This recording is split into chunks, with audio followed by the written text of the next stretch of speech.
महिलाओं का रास्ता नेताओं के बिस्तर से निकलता है, बिल्कुल सच बात है। आज मैं भी आपको अपना एक एक्सपीरियंस बताऊंगी। मधु किश्वर जी अभी जो आरोप लगा रही हैं, जिन्होंने मोदी नामा लिखा है, बहुत उनके साहस को प्रणाम। सच्चाई तो खैर अभी सामने आएगी, लेकिन उनके साहस को मैं प्रणाम करती हूँ। 2009-10 में मेरा स्कूल और कॉलेज चलाया करती थी, तो वहाँ कभी कोई प्रोग्राम होता था लेक्चर देने के लिए, मुझे एज ए वक्ता बुलाया जाता था। महिला दिवस का कार्यक्रम था, मंत्री भी आए हुए थे वहाँ पर, मुझे एज ए मुख्य वक्ता बुलाया गया। लेक्चर देने के बाद मंत्री जी ने कहा कि मैडम से मेरी मुलाकात कराना, इनको हम राजनीति में लेके आना चाहते हैं, अच्छा बोलती हैं।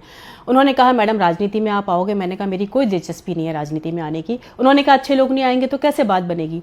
आखिरकार मैंने पार्टी ज्वाइन कर ली और 1 साल मैंने पार्टी में काम किया। कोई भी पार्टी दूध की धुली नहीं है, आपको बता दूं, हर पार्टी का यही हाल है। लेकिन जितनी बड़ी धर्माधिकारी उतनी बड़ी व्यभिचारी, ये बिल्कुल सत्य बात है। 1 साल पार्टी में रहकर मैंने जो देखा पार्टी का हाल, महिलाओं की जो स्थिति देखी और देखा कि महिलाएं किस तरीके के कंप्रोमाइज करने को तैयार हैं। मैं नीचे से लेकर ऊपर तक हर नेता के साथ मिली, लेकिन सबका एक ही हाल, गिव एंड टेक। किसी को आपकी काबिलियत नहीं चाहिए। जहां कहीं जाओ वह एक ही बात। 2 महिला पार्षद आपस में बात कर रही हैं कि भाई मुझे टिकट ही नहीं दिया, मैंने तो सब कुछ कर दिया और क्या करती, एक रात भी निकाल ली, फिर भी मुझे टिकट नहीं दिया।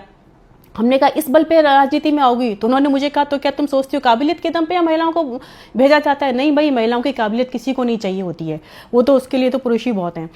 और मैंने भी देखा कि सच में मेरी काबिलियत वहाँ किसी को नहीं चाहिए थी, सबको एक ही चीज़ चाहिए थी। मेरा कॉलेज तक का देखिए काम था, गवर्नर थे कल्याण सिंह, और मैं उनसे मिली तो उन्होंने मुझे सीधा गिव एंड टेक वाला मामला बता दिया कि ये दो और अपना काम लो। मैंने कहा ये तो नहीं करूँगी। उसके बाद उन्होंने मेरे कॉलेज में 10 कमियां निकाल दी। मुझे पता था अब ये नहीं चलने देंगे। आखिरकार मैंने कॉलेज बंद कर दिया। तो राजनीति में ये बिल्कुल सत्य बात है, 2% महिलाएं हैं जो राजनीति में बिना इस कंप्रोमाइज़ के जाती हैं। और वो 2% कौन है? जो कि बहुत बड़े पॉलिटिकल बैकग्राउंड से आई हैं या जिनके पास जनता का बहुत बड़ा समर्थन है। अदरवाइज मैंने देख लिया हर महिला जो है कोई ना कोई कंप्रोमाइज करके वहां तक पहुंची हुई है। ऐसे कंप्रोमाइज आप क्यों करते हो? मैं तो आपसे 4 चीजें कहूंगी। तू रजिया बन, तू दुर्गा बन, तू कभी न बिन कपड़ों वाली बन। तेरे बदन पे जो मरते लोग, तू उस बदन की रखवाली बन।